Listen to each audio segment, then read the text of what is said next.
جب جنگیں زیادہ ہو جائیں گی اور ہر جگہ سے ظلم بڑھتا جائے گا، یہاں تک کہ عرب میں بھی کوئی اسٹرانگ حکومت نہیں ہوگی.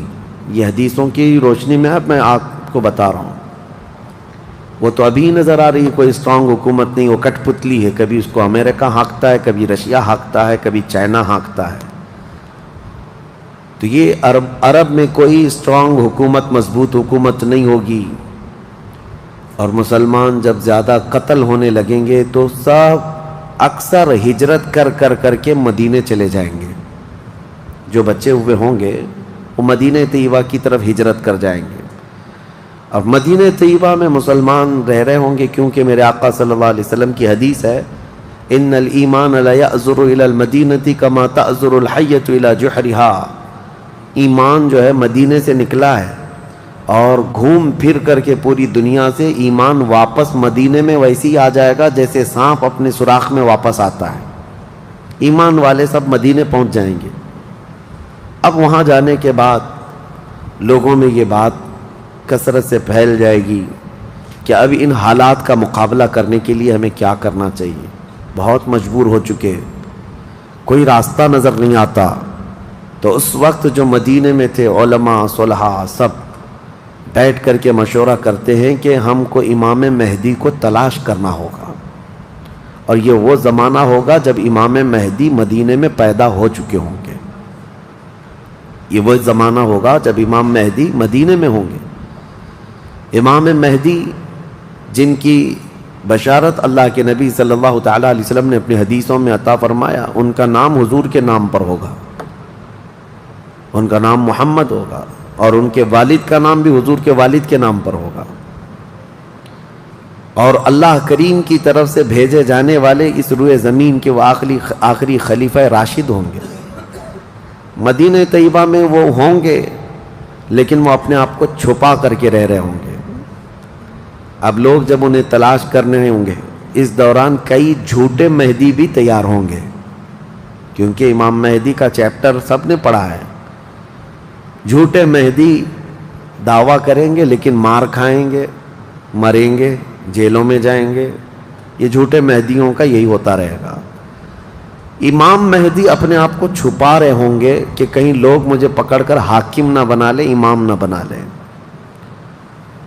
اب لوگ جب تلاش زیادہ کر دیتے ہیں تو پھر امام مہدی کو کچھ لوگ مدینہ طیبہ میں پہچاننے لگتے ہیں.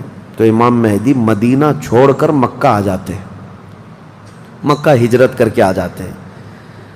اپنے آپ کو چھپا کر کے رہ رہے تھے مکہ مکرمہ میں. یہی رمضان کا موقع، وہ خانہ کعبہ کا طواف کر رہے ہوں گے، حجر اسود کے قریب لوگ. اچھا یہ بھی میں بتا دوں، جتنے دنیا میں ابدال، اقطاب، اولیاء ہوں گے وہ سب ہجرت کر کے اس وقت مکہ میں پہنچے ہوں گے. مکہ میں سارے اولیاء ہوں گے اس وقت. اور طواف کے دوران سب لوگ پہچان لیں گے امام مہدی کو اور ان کو پکڑ لیں گے اور ان کا ہاتھ پکڑ کر سارے لوگ کہیں گے اب ہم آپ کے ہاتھ پر بیعت کرتے ہیں، آپ امام برحق ہیں اور آپ ہمارے حاکم ہو جائیں. امام مہدی منع کر رہے ہوتے ہیں. اسی وقت آسمان سے ایک آواز آتی ہے. اس آواز میں خاص یہ کہا جاتا ہے ھذا خلیفۃ اللہ المہدی، یہ اللہ کا خلیفہ مہدی ہے. اس آواز کو سن کر سب ٹوٹ پڑتے ہیں. امام مہدی سب کو بیعت کرتے ہیں. پھر واپس یہی قافلہ لے کر مدینے پہنچتے ہیں روضہ رسول پر. میرے آقا صلی اللہ تعالیٰ علیہ وسلم کی بارگاہ میں جب پہنچتے ہیں تو اہل مدینہ بھی ان کے ہاتھ پر بیعت کرتے ہیں اور ایک پوری فوج تیار ہوتی ہے. یہ انقلاب کا دور ہے. جتنی جنگیں ان کتوں نے کی تھیں، جتنا ظلم رچایا تھا پوری دنیا میں، اب ریورس ہونے کا ٹائم آ جاتا ہے. حضرت امام مہدی اس فوج کو لے کر ملک شام کی طرف جاتے ہیں. حالات ملک شام کے ایسے ہو چکے ہوں گے کہ ملک شام میں عیسائیوں کی حکومت قائم ہو چکی ہوگی. ابھی تو نہیں ہے یا انڈائریکٹ ان سے کسی کا تعلق ہے تو یہ ہمیں پتہ نہیں، لیکن حدیث میں یہ ہے کہ عیسائیوں کی حکومت ملک شام میں قائم ہوگی اور یہودی فتنہ مچا رہے ہوں گے ہر جگہ. قتل عام جو مسلمانوں کا سب سے زیادہ کرنے کی کوشش ہے وہ یہودیوں کی طرف سے ہے. امام مہدی مکہ مکرمہ سے نکل کر ملک شام کی طرف جائیں گے اور مسلمانوں کی جو قلت تھی، جو چھوٹی سی جماعت تھی، یہ جب نکل کر کے وہاں آئے گی ملک شام، بہت بڑی جنگ ہوگی جس کو ملحمۃ الکبریٰ کہا گیا ہے. امام مہدی کی قیادت میں یہ جنگ ہوگی. سارے کفار، عیسائی، یہودی سب مقابل میں آ جائیں گے. ان کی تعداد جو حدیث میں بتائی گئی ہے وہ 80 جھنڈوں کے نیچے آئیں گے اور ہر جھنڈے کے نیچے 12,000 لوگ ہوں گے. اور یہ مسلمانوں کی نہیں ہے، یہ کفار و مشرکین کی. تقریباً یہ 9,60,000 کی تعداد بنتی ہے کفار و مشرکین کی. 9,60,000. مسلمانوں کی تعداد کتنی ہوگی یہ تو نہیں پتا. اس کے بعد جنگ جب شروع ہوتی ہے، پہلے دن مسلمانوں کا 1/3 حصہ میدان چھوڑ کر بھاگ جاتا ہے. جو کمزور دل تھے وہ چلے جائیں گے. اور ان کے متعلق کہا گیا ہے کہ یہ ایسے لوگ ہوں گے جن کی توبہ کبھی نہ قبول ہوگی اور روئے زمین کے سب سے بدترین لوگ ہوں گے. وہ سب سے بدترین لوگ ہوں گے جو میدان چھوڑ کر بھاگ چکے ہوں گے. 1/3. دوسرے دن 1/3 شہید ہو جائیں گے، قتل ہو جائیں گے. تیسرے دن اللہ تعالیٰ اس مومنین کی قلیل جماعت کو فتح مبین عطا فرمائے گا. اور اس کے بعد ملک شام کے سارے انتظامات امام مہدی کے ہاتھ میں ہوں گے. دمشق جب وہ آئیں گے، دمشق کی جامع مسجد سے امام مہدی اپنے انتظامات و انصرامات کو سنبھالیں گے. پھر وہاں سے امام مہدی اسی فوج کو لے کر قسطنطنیہ جو موجودہ استنبول ہے اس کو فتح کرنے کے لیے نکلیں گے. اس وقت وہ بھی عیسائیوں کے ہاتھ میں ہوگا. اب جب امام مہدی یہاں آئیں گے، صرف ایک ہی دن میں قسطنطنیہ یعنی استنبول فتح ہوگا. اور اس کی بھی کیفیت بتائی گئی ہے، مسلمانوں کے صرف نعرے تکبیر سے فتح ہوگا. صرف اس لیے کہ ایسی ہیبت طاری ہوگی ان کفار و مشرکین کے دلوں میں. پورا شہر فتح ہوگا. امام مہدی یہ شہر فتح کر کے واپس ملک شام آئیں گے، دمشق میں آئیں گے. اب یہ وہ وقت ہوگا جب امام مہدی مسجد سے انتظامات و انصرامات سنبھال رہے ہیں. اور کثیر جنگیں اس وقت بھی ہوں گی، لیکن ہر جنگ میں اللہ تعالیٰ امام مہدی کو فتح عطا فرمائے گا، ہر جنگ میں. اور یہودی دسیسہ کاری کر رہے ہوں گے، امام مہدی کو ختم کرنے، قتل کرنے کی بہت کوششیں کر رہے ہوں گے. پھر امام مہدی ان یہودیوں سے لڑتے رہیں گے. اس وقت اللہ کی بارگاہ میں امام مہدی بھی دعا کرتے ہیں کہ مولا ان ظالموں سے ہمیں نجات عطا فرما. اور یہودی بھی جگہ جگہ اس بات سے پریشان ہوں گے کہ امام مہدی نے ان کا بیڑا غرق کر رکھا ہے. جہاں جاتے مقابل میں یہ شکست کھاتے ہیں، مر جاتے ہیں، اور ان کے مقابل میں کوئی آ نہیں پا رہا ہے. تو پھر ایران کے ایک علاقے میں یہ یہودی کثرت سے دعا میں مشغول ہوں گے. یہ وہ زمانہ ہوگا جب عراق اور شام کے بیچ میں دجال ظاہر ہوگا. دجال جس کے متعلق حدیث پاک میں تفصیلاً بہت ساری باتیں آئی ہیں. دجال آئے گا، وہ ایک آنکھ سے کانا ہوگا، آنکھیں دونوں ہوں گی، ایک آنکھ اس کی نظر آئے گی اور اس کی آنکھ کے کنارے کافر لکھا ہوا ہوگا جس کو مسلمان دیکھ کر پہچان لیں گے. اور وہ بڑا بھاری بھرکم طاقتور ہوگا اور اللہ تعالیٰ اس کو بہت سارے خارق عادات چیزیں عطا کرے گا. وہ ظاہر ہوگا اور سب سے پہلے یہودیوں میں آ کر کے ہی بیعت لے لے گا، یعنی اپنے آپ کو پہلے رسول بنائے گا. اور پھر سارے یہودی، حدیث پاک میں تو ہے کہ اصفہان ایران کے 50,000 یہودی اس کی فوج میں شامل ہوں گے. ہاں، جس کو یہ مسیحا کہتے ہیں اور اس کے انتظار میں بلیاں چڑھا رہے ہیں. یہ ظاہر ہوگا عراق اور شام کے بیچ میں ہے. اور پھر یہ سب یہودی دجال کی فوج میں شامل ہوں گے. دجال ایسے نکلے گا روئے زمین پر، حدیث پاک میں یہ سب ملتا ہے کہ وہ آسمان سے کہے گا تو آسمان سے بارش برس جائے گی. زمین سے سبزہ نکلنے لگے گا، کسی کو مار کے دوبارہ زندہ کر کے دکھائے گا، یہ سب چیزیں وہ کر کے دکھائے گا، یہاں تک کہ چلتے چلتے زمین سے کہے گا تیرے اندر جتنے خزانے ہیں نکال، زمین پورے خزانے باہر کرے گی، اور جب وہ آگے چلتا رہے گا تو یہ خزانے شہد کی مکھیوں کی طرح اس کے پیچھے جھنڈ کی طرح چلتے ہوں گے خزانے، اور دنیا کے لالچی لوگوں کو ایک سکہ ہی چاہیے بس، جس کے پاس مال ہے اس کے پیچھے غلامی ہے۔ بہت بڑا فتنہ ہوگا، بہت بڑی آزمائش ہوگی، لیکن جو ایمان والے ہیں حدیث میں ہے اس دن بھی وہ نہیں بہکیں گے، اس دن بھی وہ نہیں بہکیں گے، وہ غضب کا ایمان ہوگا ان لوگوں کا۔ حضور صلی اللہ تعالیٰ علیہ وسلم نے فرمایا دجال کے فتنے سے مقابلہ کرنے والے جو مومن ہوں گے نا، اس کا فتنہ دیکھ کر کے بھی ایمان پر قائم ہوں گے، ان کے لیے حضور نے فرمایا وہ بغیر حساب کے ہی جنت میں جائیں گے، ان کا حساب نہیں ہوگا، وہ بنا حساب کے جنت میں جائیں گے۔ تو دجال روئے زمین پر گھوم رہا ہوگا اور فتنہ مچا چکا ہوگا، اور پہلے تو رسول کہتا رہا، اس کے بعد پھر خدائی کا دعویٰ کرے گا کہ میں خدا ہوں۔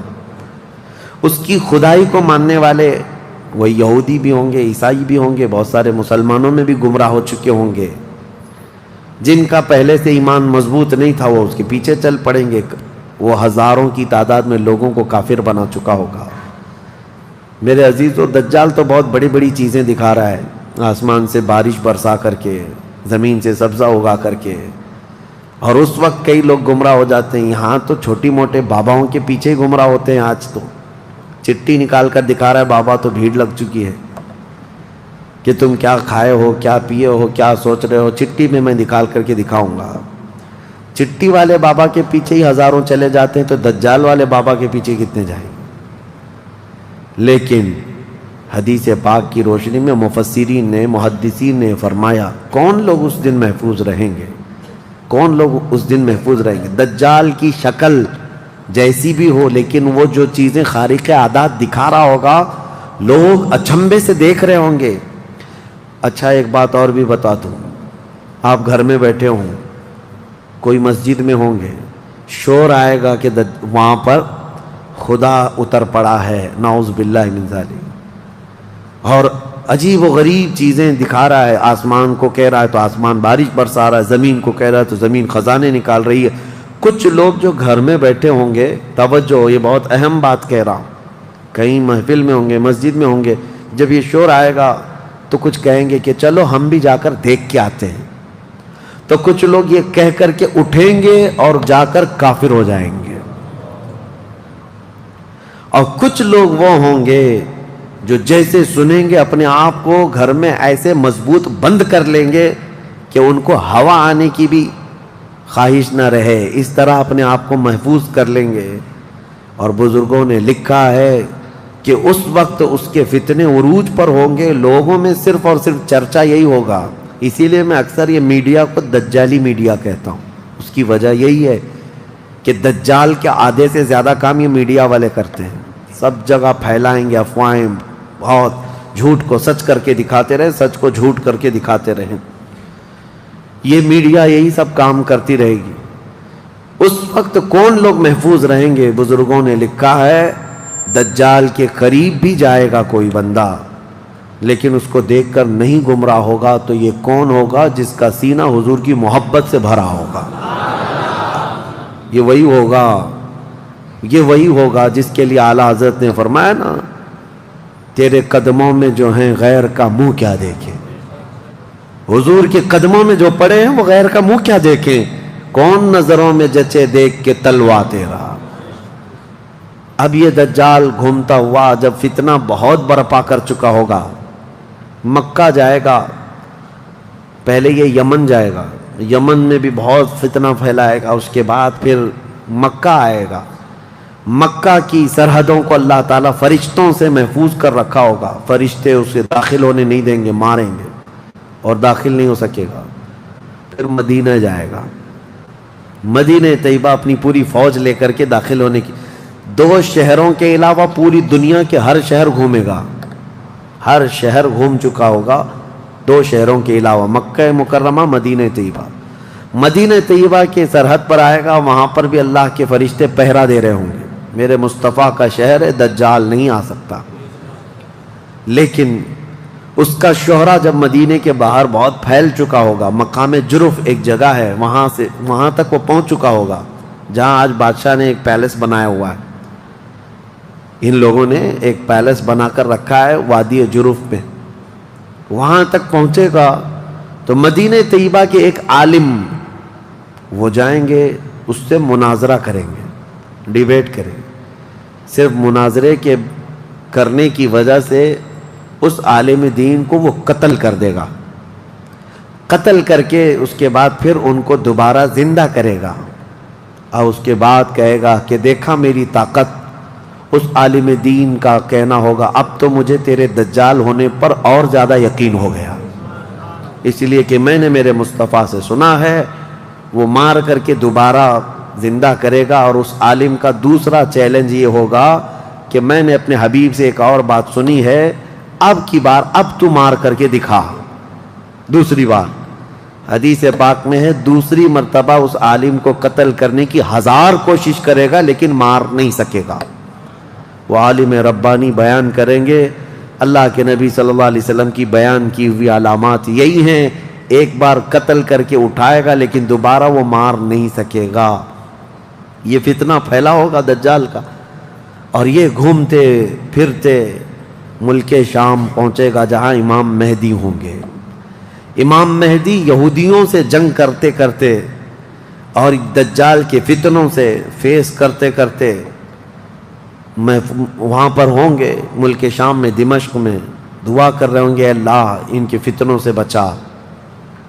ایک عصر کی نماز ہوگی، جب امام مہدی نماز کے لیے جا رہے ہوں گے، 2 فرشتوں کے پروں پر ہاتھ رکھتے ہوئے سیدنا عیسیٰ علیہ السلام اتر جائیں گے۔ حضرت عیسیٰ علیہ السلام اب بھی باحیات ہیں آسمانوں پر، اللہ کریم ان کو اتارے گا، وہ آئیں گے۔ حضرت امام مہدی فوراً ہی حضرت عیسیٰ علیہ السلام کو پہچان لیں گے اور آپ کا ہاتھ پکڑ کر کے وہ لائیں گے، اور امامت کے لیے جب وہ آگے بڑھائیں تو عیسیٰ علیہ السلام نماز نہیں پڑھاتے، امام مہدی سے کہتے ہیں امام آپ ہی ہوں گے، حاکم آپ ہی ہوں گے، منتظم آپ ہی ہوں گے۔ اب عیسیٰ علیہ السلام یہ بیان فرمائیں گے میں تو صرف اور صرف دجال کے قتل کے لیے آیا ہوں۔ اس کے بعد امام مہدی نماز سے فارغ ہو کر اللہ کا شکر بجا لائیں گے، پھر یہ عیسیٰ علیہ السلام کی معیت میں جیسی باہر نکلیں گے، حدیث پاک میں ہے عیسیٰ علیہ السلام کی سانس یا ان کی خوشبو جہاں تک جائے گی دجال اتنا تیز پگھلتا چلا جائے گا، قریب نہیں آ پائے گا۔ اب وہ ادھر ادھر بھاگا بھاگا پھر رہا ہوگا عیسیٰ علیہ السلام کے خوف سے۔ عیسیٰ علیہ السلام جس وقت آئیں گے وہ سنہرا دور حدیث پاک میں ہے، اب عیسیٰ علیہ السلام صلیب کو توڑ دیں گے کہ یہ عقیدہ ختم کرو، خنزیر کو ماریں گے، جزیہ ختم کریں گے، اور اس کے بعد عیسیٰ علیہ السلام اس ملعون دجال کو بھگاتے بھگاتے مقام لد پر لے جائیں گے جو آج اسرائیل میں ہے، وہاں تک لے کر جائیں گے۔ مقام لد پر عیسیٰ علیہ السلام اس کو اپنے تیر سے ماریں گے، ختم ہو چکا ہوگا۔ دجال کے جتنے ہمراہی تھے ان کو بھی عیسیٰ علیہ السلام ختم کر دیں گے۔ اب جب واپس عیسیٰ علیہ السلام دمشق پہنچیں گے ملک شام، تو حدیث پاک میں پوری روئے زمین پر ایک بھی کافر نہیں ہوگا، جو ہوگا وہ مسلمان ہوگا۔ یہ وہ وقت ہے جس کا وعدہ اللہ نے قرآن میں فرمایا هو الذی ارسل رسولہ بالہدی ودین الحق لیظہرہ علی الدین کلہ، وہی اللہ ہے جس نے اپنے رسول کو ہدایت کے ساتھ بھیجا ہے تاکہ اپنے دین کو ساری دنیا پر غالب کرے۔ اب تک یہ دین پوری دنیا پر نہیں غالب آیا، لیکن وہ دن ہوگا جب عیسیٰ علیہ السلام تشریف لائیں گے روئے زمین پر۔ اسی لیے میں کہتا ہوں وہ دن آئے گا جب ہر گھر سے آواز آئے گی لبیک یا رسول اللہ، وہ دن آئے گا، وہ وقت آئے گا۔ صبر کے بعد، ہر اندھیرے کے بعد صبح ہونا ہے، رات کے بعد اجالا آنا ہے۔ ہاں آج جو حالات ہیں انشاءاللہ العزیز کچھ دیر کی خاموشی ہے، پھر شور آئے گا۔ آج کتوں کا وقت ہے، کل ہمارا دور آئے گا انشاءاللہ العزیز۔ میرے عزیزو، سیدنا عیسیٰ علیہ السلام جب اسے قتل کر چکے ہوں گے اور پھر روئے زمین پر صرف پرچم اسلام لہرا رہا ہوگا، امام مہدی کی عمر 49 سال یا 50 سال کے آس پاس ہوگی، وہ بیت المقدس میں انتقال کر چکے ہوں گے، آپ کی جنازہ کی نماز عیسیٰ علیہ السلام پڑھائیں گے، وہیں دفن ہوں گے، پھر عیسیٰ علیہ الصلوۃ والتسلیم مومنین کو لے کر مدینہ طیبہ کا رخ کریں گے۔ جب نبی پاک صلی اللہ علیہ وسلم کے روضے کے پاس عیسیٰ علیہ السلام آئیں گے، عیسیٰ علیہ السلام نکاح بھی فرمائیں گے، آپ کی اولاد بھی ہوں گی، لیکن مدینہ طیبہ میں آپ کا انتقال ہوگا اور میرے آقا کے حجرے میں دفن ہوں گے۔ حضور صلی اللہ علیہ وسلم کا حجرہ روضہ مبارکہ، اس میں ایک جگہ عیسیٰ علیہ السلام کی باقی ہے، سیدنا عیسیٰ علیہ الصلوۃ والتسلیم وہاں دفن ہوں گے۔ لیکن ایک بات میں آپ کو بتا دوں، عیسیٰ علیہ الصلوۃ والتسلیم اس وقت بھی نبی ہی رہیں گے، ان کا جو منصب نبوت ہے وہ ہے، لیکن شریعت ان کی نہیں چلے گی، میرے مصطفیٰ کی ہوگی، شریعت صرف میرے مصطفیٰ کی ہوگی، اس لیے کہ جس دن میرے آقا پیدا ہوئے اس دن سے لے کر قیامت تک صرف ایک ہی سکہ چلنا ہے، آئی نئی حکومت سکہ نیا چلے گا، عالم میں رنگ بدلا صبح شب ولادت۔ عیسیٰ علیہ الصلوۃ والتسلیم کے انتقال کے بعد اب کیا ہوگا؟ اب کیا ہوگا؟ آپ دفن ہو چکے ہوں گے، قیامت قریب آ چکی ہوگی، اب اس کے بعد معاملہ یہ ہوگا کہ اللہ تبارک و تعالی قوم یاجوج ماجوج کو پیدا کرے گا۔ ہاں، اس میں بیچ میں ایک روایت یہ بھی ہے کہ عیسیٰ علیہ السلام کو اللہ تبارک و تعالی حکم فرمائے گا کہ میں ایک ایسی قوم بھیج رہا ہوں جو دنیا میں فساد مچائے گی، جو مومنین ہیں ان کو لے کر کوہ طور پر چلے جائیں۔ عیسیٰ علیہ السلام کوہ طور کی طرف مومنین کو لے کر جائیں گے، لیکن اس وقت زمین پر یاجوج ماجوج ایک قوم ہے، یہ دو لوگ نہیں ہیں۔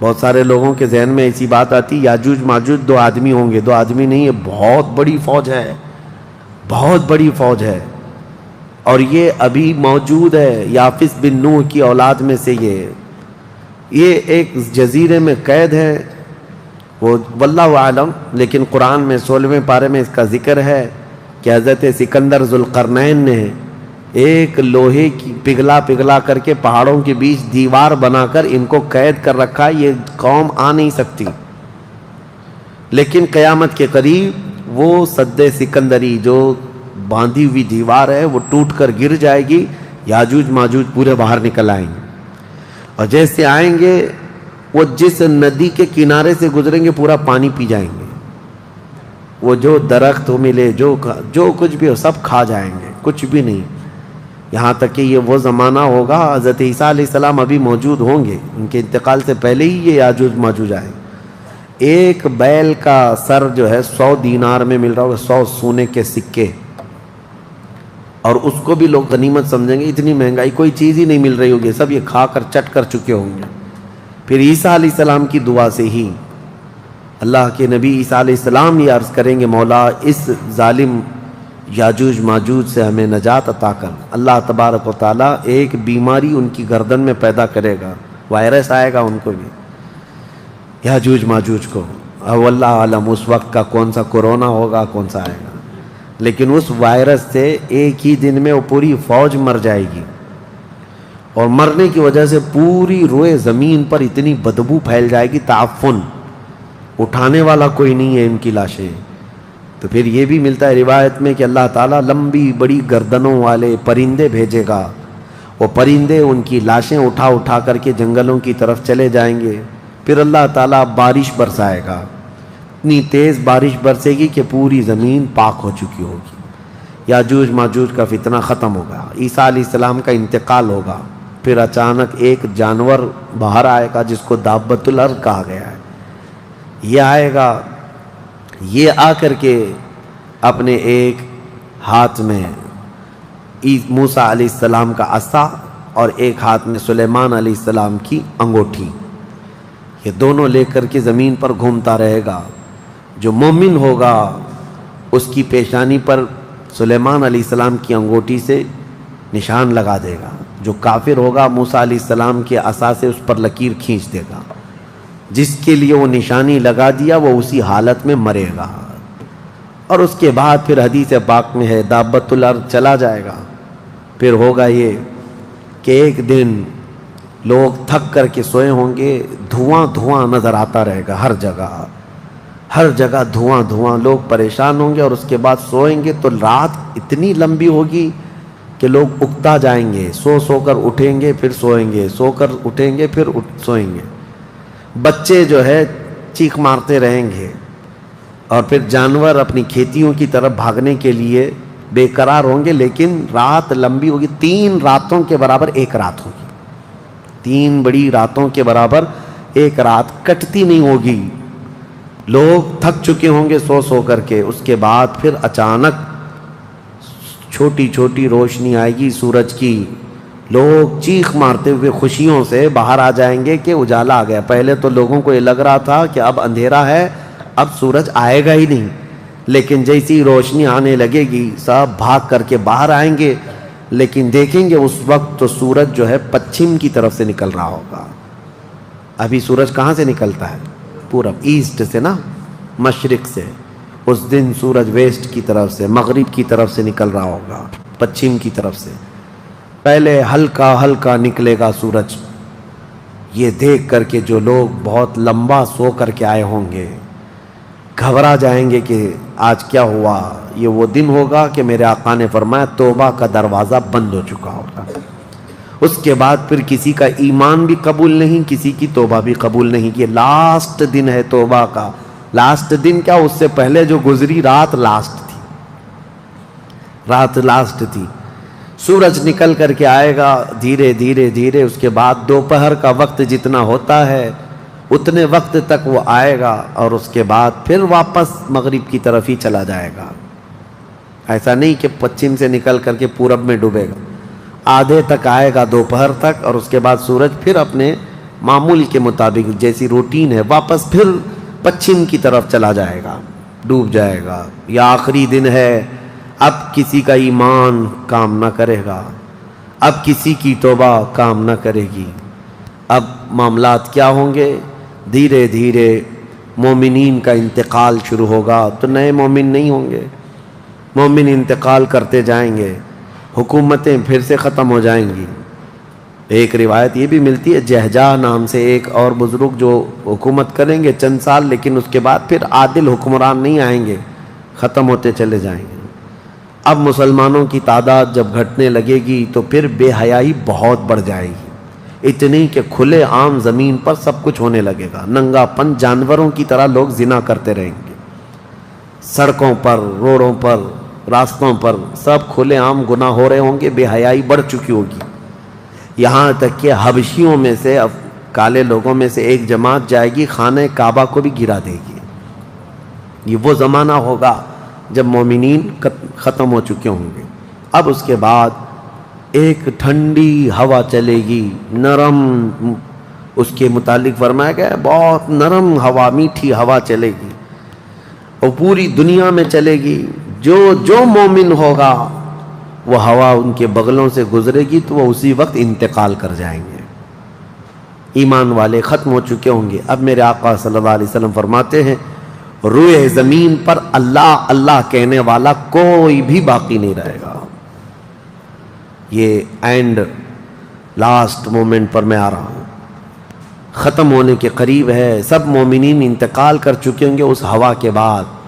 اس کے بعد چند سال زندگی گزرتی رہے گی نارمل, لوگ اپنے اپنے کاموں میں مصروف ہوں گے. پھر اچانک ایک دن حضرت اسرافیل علیہ السلام سور پھونکیں گے. یہ سور ایک باجے کی شکل کی چیز ہے, دھیمی دھیمی آواز اس کی بڑھتی جائے گی. اب یہ آواز اتنی تیز بڑھے گی کہ دھماکہ ہوگا پوری زمین پر, زلزلہ آ جائے گا. اتنا بڑا زلزلہ آئے گا کہ قرآن میں ہے یوم ترونہا تذہل کل مرضعۃ عما ارضعت وتضع کل ذات حمل حملہا. تم اس دن دیکھو گے حمل والی عورتوں کے پیٹ سے بچے باہر آ جائیں گے.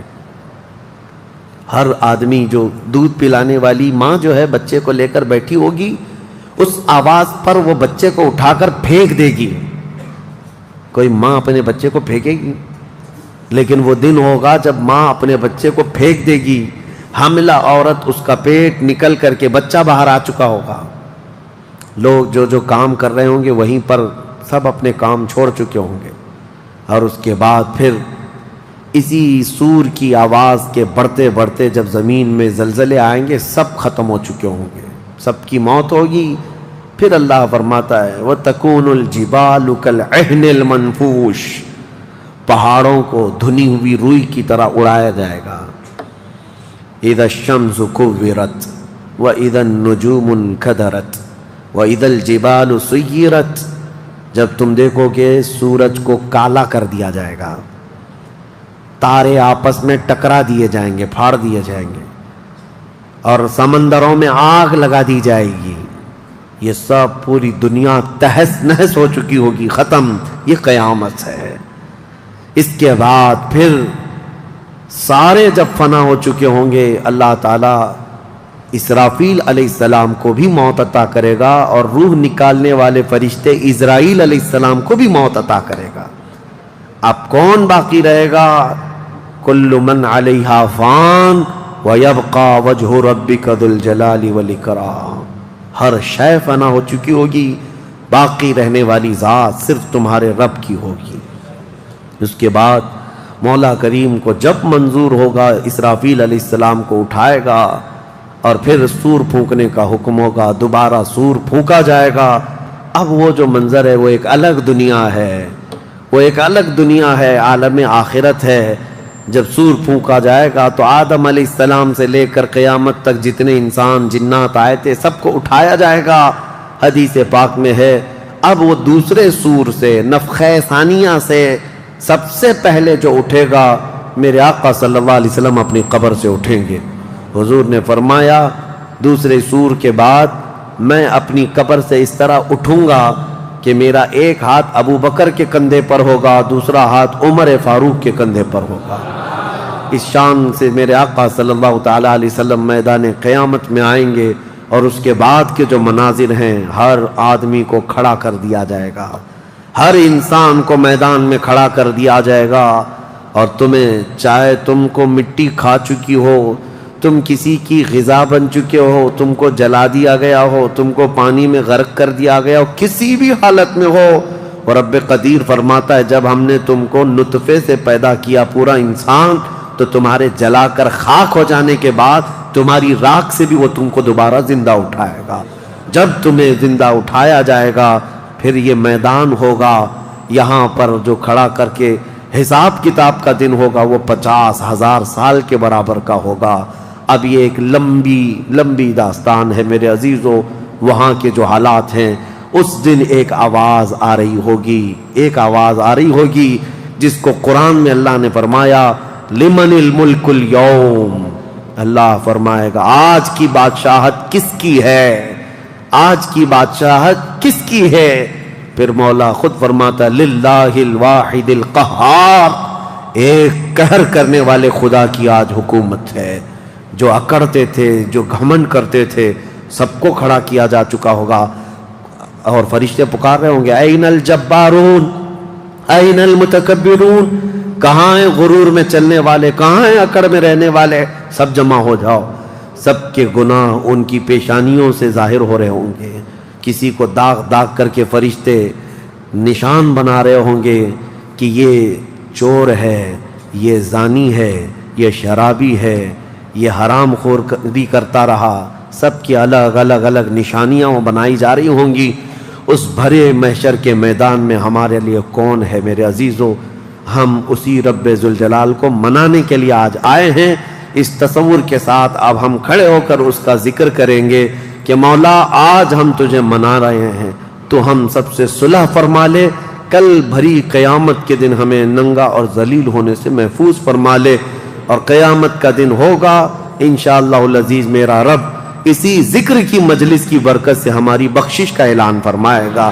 وہ دن کتنا خوبصورت ہوگا، ذرا تصور کرو کہ اس ذکر کی مجلس کو اللہ تعالیٰ ذریعہ بنائے، اور قیامت کے دن جب سب کھڑے ہوں گے لاکھوں کی تعداد میں، اور تمہارا نام پکارا جا رہا ہوگا فلاں کا بیٹا فلاں کہاں ہے، تم گردن اونچی کر کے دیکھ رہے ہوں گے کیا ہے میرے حساب میں، کیا ہے میرے پلے میں؟ تو فرشتے کہیں گے اللہ کی طرف سے حکم آیا ہے، تیرے لیے جنت ہے، تیرے لیے جنت ہے۔